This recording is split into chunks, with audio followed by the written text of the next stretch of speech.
प्रदर्शन नहीं था। यह था बिल्कुल सुनियोजित खंडे दिमाग वाला और तेजतर्रार अक्ल का खेल। सबसे पहले बात करते हैं कि इस पूरे ऑपरेशन के पीछे किस तरह की गहरी रणनीति थी और किस तरह भारत ने नेवी, साइबर स्पेस और स्पेशल ओवर्ब्स को एक साथ जोड़कर एक ऐसा त्रिकोणीय गठबंधन बनाया जिसकी मिसाल शायद ही इतिहास में मिले।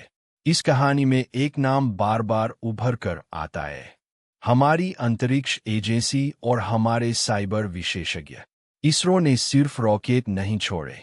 इसरो की आंखें और उसकी सूचनाएं इस बार समुद्र की सतह से कहीं ऊपर उठकर चली आई।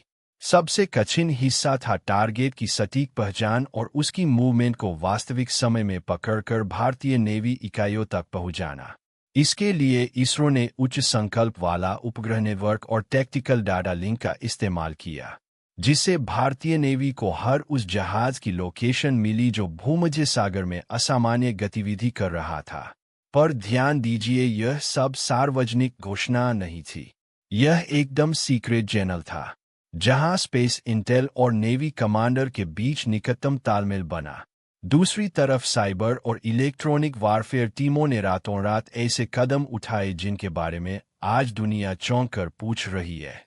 पर यहाँ हम केवल इतना कहेंगे कि भारतीय साइबर फोर्स और इलेक्ट्रॉनिक वॉरफेयर यूनिट्स ने मिलकर तुर्की के नेटवर्कों पर ऐसी छाया कर दी कि वे खुद अपने जहाज़ों के नक्शे नहीं पढ़ पा रहे थे।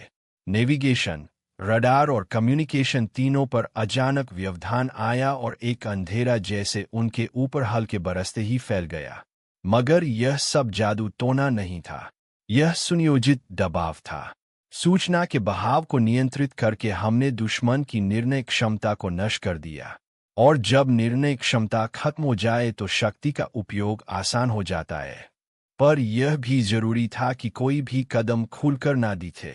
इसलिए भारतीय नेवी ने ड्रोन और सतह पोतों का प्रयोग करते हुए झूठी सूचनाओं के झूठे निशान छोड़े, डिसेफो स्कीम चलाई और तुर्की को भ्रम में रखकर उसके वास्तविक कमांड को डिसोरिएंट किया गया।